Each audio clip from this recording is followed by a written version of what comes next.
देख रहे हैं कमोडिटीज लाइव कॉलर शो और आपके साथ मैं हूं नेहा आनंद। इससे पहले कि हम हमारे गेस्ट से आपका परिचय कराएं, एक बड़ी खबर आ रही है आपकी स्क्रीन्स पर, ब्रेक हो रही है, मैं सीधा आपको उसकी तरफ लेके चलती हूं। दरअसल ये दालों की स्टॉक लिमिट से जुड़ी हुई है। सरकार ने दालों की स्टॉक लिमिट पर रियायत दे दी है। जी हां, हमने देखा था इस महीने की शुरुआत में एक नोटिफिकेशन जारी कर सरकार ने दालों पर स्टॉक लिमिट लगा दी थी। होलसेलर्स के लिए ये 200 मीट्रिक टन के आसपास थी, रिटेलर्स के लिए 5 मीट्रिक टन के आसपास थी। फिर कैट ने इसका विरोध किया था। कैट यानी confederation of all India traders, उन्होंने यहां पर कॉमर्स मंत्रालय को चिट्ठी लिखी थी। उन्होंने इस नोटिफिकेशन का विरोध करते हुए कहा था कि इसको वापस ले, यहां पर रियायत दी जाए। तो अब फाइनली वो खबर आती हुई कि सरकार ने दालों की जो स्टॉक लिमिट है उस पर रियायत दे दी है। कितनी रियायत मिली है, क्या है पूरी डिटेल्स, सब विस्तार से बताएंगे मेरे सहयोगी समीर दिल्ली से जुड़ चुके हैं। समीर, ओवर टू यू, बताइए कितनी रियायत मिली है यहाँ पर कारोबारियों को। बिल्कुल, सरकार ने दालों की कीमतों पर नियंत्रण रखने के लिए, उसको कम करने के लिए लगातार जो कदम उठाए, उसी फहरिस्त में ये एक और बड़ा कदम माना जा रहा है, जहां सरकार ने आयातकों पर, यानी कि जो इंपोर्टर्स है दालों के, उन पर किसी भी तरीके की स्टॉक लिमिट को पूरी तरीके से हटा दिया है। और ये स्पष्ट कर दिया कि इंपोर्टर्स पे जो पहले जो स्टॉक लिमिट लगी थी उसको अब हटा दिया गया है। लेकिन जो इस वक्त होलसेलर है, जो रिटेलर है या जो मिल ओनर है, उनके लिए जो स्टॉक लिमिट है उसको रिवाइज किया है। उस पर जो नया संशोधन करके जो नए नियम जारी किए हैं, उसके तहत जो होलसेलर है, जो थोक विक्रेता है, उनके पास 500 मीट्रिक टन का ही वो स्टॉक लिमिट रख सकते हैं। इसमें ये बात भी लागू है कि 500 मीट्रिक टन में से किसी एक विशेष किस्म की जो दाल होगी उसकी अधिकतम 200 मीट्रिक टन ही दाल वो स्टॉक कर सकते हैं। यानी कि टोटल कैपेसिटी जो वो स्टॉक कर सकते हैं थोक विक्रेता, वो 500 मीट्रिक टन होगी, लेकिन किसी एक दाल की अधिकतम 200 मीट्रिक टन ही स्टॉक की जा सकती है। ठीक इसी तरीके से जो रिटेलर हैं, जो खुदरा व्यापारी हैं, वो 5 मीट्रिक टन तक का स्टॉक लिमिट रख सकते हैं। और जो मिलर्स हैं, उनके लिए भी सरकार ने इसी तरीके का फैसला लिया है। ये 31 अक्टूबर 2021 तक ये नियम लागू रहेंगे और ये तत्काल प्रभाव से ये आदेश जारी कर दिया गया है। जी नेहा। ओके, तो यहाँ पर होलसेलर्स के लिए जो रियायत है वो 500 मीट्रिक टन बढ़ा दी गई है, रिटेलर्स के लिए 5 मीट्रिक टन के ही आसपास इसे रखा गया है। तो नई स्टॉक लिमिट जारी हो चुकी है और ये 31 अक्टूबर 2021 तक लागू रहेगी। शुक्रिया समीर, हमारे साथ जुड़ने के लिए, डिटेल्स देने के लिए। इस खबर का इंतजार बाजार कर रहा था। इनफैक्ट इसी के एंटिसिपेशन में आज चने की कीमतों में भी हमने उछाल देखा और वायदा में चने की कीमतें हैं वो मजबूती लेकर ही आज बंद हुई है। लेकिन अब ये समझना जरूरी होगा इस खबर के मद्देनजर कि आगे जाते हुए ट्रेडर्स का रिएक्शन तो हम जानने की कोशिश करेंगे ही आगे, लेकिन कीमतों पर किस प्रकार का असर पड़ेगा। मैं हमारे जितने गेस्ट हैं उनसे आपका परिचय पहले करवा देती हूँ। आज हमारे साथ शो पर पैराडाइम कमोडिटीज के बीरेन वकील जी जुड़ चुके हैं, IIFL सिक्योरिटीज के अनुज गुप्ता हैं, निर्मल बंग के कुणाल शाह हमारे साथ है, साथ ही सनविन ग्रुप के CEO संदीप बजोरिया है। आप सभी का बहुत बहुत स्वागत है। कुणाल हमारे साथ अभी इस वक्त मुझे बताया जा रहा है कि जुड़ चुके हैं। कुणाल, आपने सुनी ये खबर, काफी समय से जो ट्रेडर्स हैं वो ट्रैक कर रहे थे और उन्होंने यहाँ पर मांग भी की थी। क्या आप चने पर अपनी एडवाइस दे पाएंगे कि आज चना मजबूती लेकर बंद हुआ, इस खबर के बाद स्ट्रेंथ जारी रहेगी?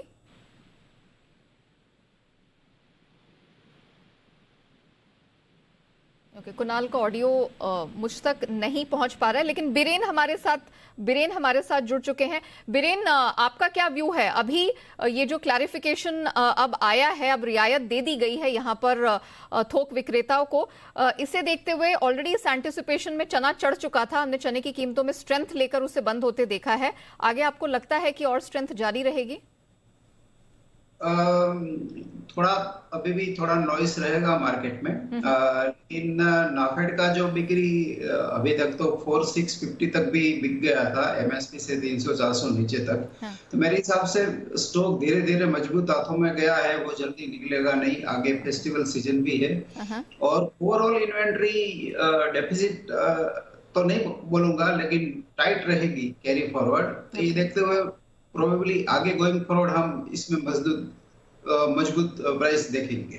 चलिए, हमारे साथ दाल कारोबारी सुनील बलदेवा जी जुड़ चुके हैं। सुनील बलदेवा जी, क्या ये रियायत आपको काफी लग रही है जो अब यहाँ सरकार ने कंज्यूमर्स अफेयर्स मंत्रालय की तरफ से आई है 500 मीट्रिक टन? होलसेलर्स के लिए? मैडम, जो शनिवार को जो वीसी हुई थी उसमें हमारी लगभग 5 एसोसिएशन ने बड़े जोर शोर से इन चीजों को उठाया था, जिसमें आपका ITTA और महाराष्ट्र दाल मिल एसोसिएशन, गुजरात बेसन मिल एसोसिएशन और दिल्ली ग्रेन मटेरियल एसोसिएशन, इन्होंने बहुत जोर शोर से उठाया था और मंत्री जी ने अपनी बात रखी थी और हम सबकी बात सुनी भी थी। जहाँ तक आपका कहना है कि ये क्या सफिशिएंट है, तो हमने ये डिमांड करी थी कि चना चूंकि बहुत ज्यादा नीचे है, इसलिए चने पे ऊपर नहीं होनी चाहिए। जो दाल जो आपको लगता है वास्तव में तेजी है, उसके ऊपर ही केवल शक्ति होनी चाहिए। हमने सीधा सीधा मंत्री जी को कहा था, मंत्री जी ने ये तो कहा था, ये भी कहा था कि ठीक है मैं इस चीज को देखूंगा। चना जो है वास्तव में नीचा, चना जो है, चने को हम पहले नहीं ले रहे थे, लेकिन चने को बाद में हमने लिया। तो हम अभी भी दोबारा जाके मंत्री जी के पास ही रिक्वेस्ट करेंगे कि कम 500 टन बाकी दालों के लिए रखें, लेकिन चने को पूर्णतया उसको बाहर रख दें। कुछ आइटम जैसे लोबिया है, राजमा है, कावली है, जिसपे सरकार MSP नहीं देती है और जिसपे तेजी मंदी का जो भाव का फर्क जो है वो रिटेल प्राइस और होलसेल प्राइस में नहीं आता है, उन चीजों को भी सरकार जो है स्टॉक लिमिट से बाहर रखे। लेकिन ये सराहनीय कदम है कि सरकार ने समाज से इस समस्या को सुलझाने का प्रयास किया है और आयातकों के माल को यदि हम पोर्टल में डाल देते हैं तो 45 दिन तक उसमें किसी तरह की स्टॉक लिमिट नहीं रहेगी। ये भी एक अच्छी बात और सराहनीय बात है। ओके, सुनील बलदेवा जी, बहुत शुक्रिया हमारे साथ जुड़ने के लिए और अपनी प्रतिक्रिया इस खबर पर हमारे दर्शकों के सामने रखने के लिए। चलिए अब कमोडिटीज लाइव में आगे बढ़ते हैं और कच्चे तेल पर फोकस करते हैं। इस पर बात करने के लिए हमारे साथ कुणाल शाह निर्मल बैंक कमोडिटीज के जुड़े हुए हैं। कुणाल, मुझे बताइए, कच्चे तेल की कीमतों में हमने बेतहाशा गिरावट आते हुए देखी है। WTI क्रूड $70 के नीचे फिसलता हुआ दिखा है, ब्रेंट में हमने गिरावट देखी और उसी का नतीजा है कि घरेलू बाजार में कच्चा तेल 5200 के नीचे आ गया, 200 रुपए से अधिक की गिरावट है। अब यहां से क्या और गिरावट जारी रहेगी? जी, OPEC प्लस की मीटिंग से जो बयान आया है उसके मुताबिक हर महीने 4 लाख का उत्पादन बढ़ाएगी OPEC। सो अगर आप 12 महीने में ट्रांसलेट करते हैं तो 5 मिलियन बैरल ऑयल मार्केट में आने वाला है। तो ये तो फ्यूचर मार्केट है, फ्यूचर मार्केट इसको डिस्काउंट करने वाला है। तो ऑयल का जो ओवरऑल ट्रेंड रहेगा, हमने जो तेजी का जो माहौल बनते हुए देखा था, I think we already seen the peak और मुझे लगता है कि ऑयल के प्राइसेस ग्रेजुअली यहाँ से नीचे जाएंगे।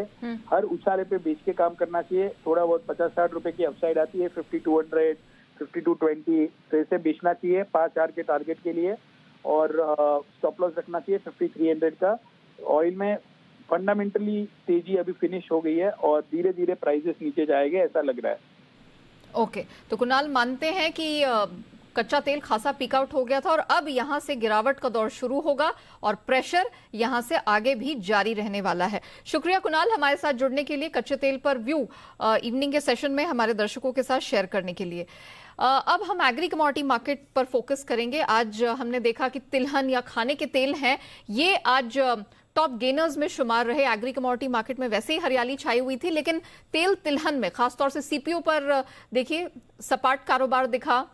मस्टर्ड में हमने 1.25% की मजबूती पर क्लोजिंग देखी और सोयाबीन में भी हमने जबरदस्त तेजी देखी रिकॉर्ड स्तर पर। यहां पर भी हमने 150 रुपए की स्ट्रेंथ के साथ इसे क्लोज होते हुए देखा है। मेरे साथ इस वक्त सनविन ग्रुप के CEO संदीप बजोरिया जी हैं। संदीप जी, धमाकेदार तेजी है, चाहे आप घरेलू फैक्टर्स को देख लें या अंतर्राष्ट्रीय बाजार का सपोर्ट देख लें, सब खाने के तेलों को, तिलहन को ऊपर लेकर जा रहे हैं। अब आपको क्या लगता है, यहां से तेजी जारी रहेगी या is it over? Neha ji, देखिए मतलब इंटरनेशनल मार्केट और वेदर इश्यूज अभी सब में जब प्रेवलेंट है। वर्ल्ड में वेदर ठीक नहीं है, अमेरिका में, ब्राजील में, अर्जेंटीना में। यहाँ सोयाबीन के लिए वेदर कंडीशन ही हॉट एंड ड्राई एटमॉस्फेयर है। वहाँ कनाडा में भी इतना ड्राइनेस है और टेम्परेचर 100 साल के हाईएस्ट है। 3-4 मिलियन कनोला क्रॉप बर्न हो गई है। तो उस कारण से, और इंडिया में भी हमने देखा बारिशें अभी आई है, लेकिन इसके पहले बारिशें का भाव बहुत था। तो सोयाबीन के क्रॉप में और खरीफ की सोइंग हम देख रहे हैं ऑयल सीड की, जो लास्ट ईयर से 20% कम चल रही है। तो ये सब बातों को लेके वेदर मार्केट हो गया और वेदर मार्केट होने के कारण में ये मार्केट $100 से $125 बढ़ गया है और उसी तरह से इंडिया में करीबन 10 रुपए किलो बढ़ गया है। हम लो जो प्राइस थी आप देख रहे हैं, यहाँ सोया रिफाइंड का जो लेवल जो था नीचे में 1250-1270 जो एनसीटेक्स सोया था वो भी 1390 हो गया है और CPO का जो नीचे में करीबन 990 तक गया था, वो अभी 1093 हो गया है। जी तो ये सब इन कारणों से बढ़ चुका है। रुपी भी डेप्रिशिएट हो रहा है नेहा जी, ये भी आप देख रहे हैं 74.97 अभी चल रहा है। तो रुपी भी अच्छा खासा डेप्रिशिएट हो गया इन दिनों में। तो हम इंपोर्ट कर रहे हैं तो हमें उसकी कॉस्ट बढ़ रही है रुपी डेप्रिसिएशन होने से। ओके, तो क्या लग रहा है अभी ये तेजी जारी रहेगी? सोयाबीन ऑलरेडी रिकॉर्ड लेवल्स पर है और तेजी दिख रही है सोयाबीन में, मस्टर्ड में? हाँ, सीड्स में जहाँ तक नेहा जी सवाल है 10% कीमत तो बढ़ चुकी है सोयाबीन सीड में। हम नीचे में देख रहे थे करीबन 7,7200 था और अभी 8,250 हो गया। हाँ। तो अभी ये भाव तो बहुत बढ़ चुके हैं, लेकिन अभी सीड में मुझे लग रहा है थोड़ा रुकना चाहिए इस लेवल पे, बिकॉज हम इतने ज्यादा बढ़ गए हैं कि थोड़ा हम अनकॉम्पिटिटिव हो जाएंगे। लेकिन बस यही है कि बारिशें ठीक नहीं है और क्रॉप की नए क्रॉप की अनसर्टेनिटी बनी है, इस कारण से मार्केट पुल अप हुआ है और इंटरनेशनल ऑयल भी ऊंचा है। But I think soya seed अभी शायद रुकना चाहिए। अच्छा संदीप जी, बहुत शुक्रिया अपनी राय हमारे दर्शकों के साथ शेयर करने के लिए और बताने के लिए कि एग्जैक्टली अब तिलहन और खाने के तेलों के कॉम्प्लेक्स में क्या एक्सपेक्टेशन करनी चाहिए, लेकिन रणनीति क्या अपनाए इस पर बात करते हैं। और मेरे साथ अनुज गुप्ता इस वक्त लाइन पर बने हुए हैं। अनुज, आपसे समझना चाहेंगे, आप खाने के तेल तिलहन पे अच्छी स्ट्रैटेजीज देते हैं, जरा बता दीजिए कि तिलहन और खाने के तेल में एग्जैक्टली अभी क्या रणनीति अपनाएं। Neha ji good evening. देखिए जिस तरीके से जो वेदर कंडीशन है, चाहे वो इंडिया हो चाहे वो फॉरेन हो, सभी में ही हमने एक मिला जुला रुख देखा है। कहीं ना कहीं जो वेदर कंडीशन है वो काफ़ी सपोर्टिव है। मुझे लगता है कि अभी जो हमने पिछले हफ्ते गिरावट आते हुए देखी थी वो यहाँ पर मुझे लगता है कि एक तेजी की तरफ आते हुए दिख रही है। तो सोयाबीन और अगर हम सीपीओ या हम रिफाइंड की अगर बात करें तो मुझे लगता है कि यहाँ पर खरीदारी का ट्रेड ही रखना चाहिए। सोयाबीन में मुझे लगता है कि ऊपर में 8,000 तक के लेवल देखे जा सकते हैं। रिफाइंड के अंदर एक्सपेक्टेड है कि 1420 रुपए तक के लेवल देखने को मिल सकते हैं। तो जो भी डिप मिलता है मुझे लगता है कि यहाँ पे खरीदारी का ट्रेड लेना चाहिए, क्योंकि जिस तरीके से हमने पूरे एग्रीकल्चर पैक में एक रिकवरी आते हुए देखी है, चाहे वो पल्सिस हो, चाहे वो गुआर हो, चाहे वो स्पाइसिस हो, बिल्कुल तो एक सेंटिमेंटल भी मुझे लगता है कि यहाँ पे सपोर्ट है। साथ में जो रुपी जो डेप्रिशिएट हुआ है उससे काफी हद तक एडिबल ऑयल्स को सपोर्ट मिलेगा। तो मुझे लगता है कि सोयाबीन, रिफाइंड और क्रूड पाम ऑयल में खरीदारी का ट्रेड रखना चाहिए। यहाँ से हमको लगता है कि अपसाइड मोमेंटम और आगे देखने को मिल सकता है। नोएडा से प्रवीण जो है वो हमारे साथ जुड़ चुके फोन लाइन पर। प्रवीण जी नमस्ते, क्या सवाल है आपका? नमस्ते जी, हमारा सवाल मेहनता पे है। ये मेहनता लेना है, अब ये बता दीजिए वो कितनी तेजी में मिल जाएगी? ओके, मेहनता की कीमतों में आज हमने मजबूती देखी, हरे निशान से कारोबार दिखा है। यहाँ पर 960 का स्तर हमने यहाँ पर बनते हुए देखा है। बीरेन जी बताइए, यहाँ से और कितनी तेजी दिख रही है? कोई अगर फ्रेश एंट्री चाहता है तो ठीक रहेगा क्या? करंट लेवल से बाई किया जा सकता है। इसका 944 का स्टॉप लॉस होना चाहिए। फर्स्ट टारगेट हम 983 रख सकते हैं, सेकंड टारगेट 997 रख सकते हैं। वेरी वेल, चलिए अब अमृतसर का रुख करते। बलबीर जी हमारे अगले दर्शक फोन लाइन पर जुड़ चुके हैं। बलबीर जी गुड इवनिंग, अपना सवाल पूछिए। मैम मेरा सवाल बेस मेटल पे है। एल्युमिनियम, जिंक और निकल में मैंने शॉर्ट कर रखा है। अच्छा, तो मैं होल्ड करूं या निकल जाऊं?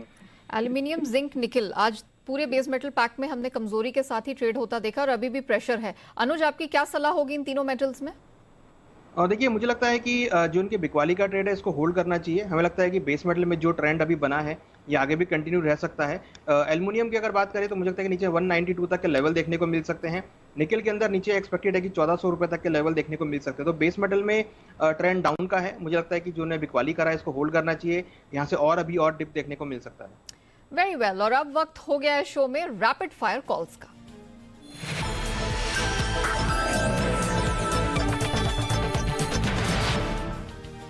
चलिए अनुज, आपसे शुरुआत करेंगे। आपकी रैपिड फायर कॉल्स दो कौन सी होंगी? मेरी पहली कॉल कॉपर में रहेगी, जहां पर बिकवाली का ट्रेड ले सकते हैं और नीचे टारगेट करीबन 712 तक देखने को मिल सकता है। Very well, okay. चलिए बीरेन जी आप बता दीजिए, आपकी रैपिड फायर कॉल आज कौन सी होगी? मैं अगस्त क्रूड में 5350 पे शॉर्ट जाना प्रेफर करूंगा। 5150 टारगेट रहेगा, स्टॉप लॉस 55 रहेगा। ओके, और अनुज आपकी तरफ से एक और रैपिड कॉल? हमारी तरफ से क्रूड में एक बिकवाली की कॉल रहेगी। क्रूड में बिकवाली करके चले, नीचे टारगेट 5100 रुपए तक देखने को मिल सकता है। वेरी वेल, चलिए बीरेन जी और अनुज आप दोनों का ही बहुत शुक्रिया हमारे साथ जुड़ने के लिए, सारी कमोडिटीज पर अपनी राय देने के लिए, हमारे दर्शकों के सवालों के जवाब भी देने के लिए। तो इसी के साथ इस शो में इतना ही, मुझे दीजिए इजाजत।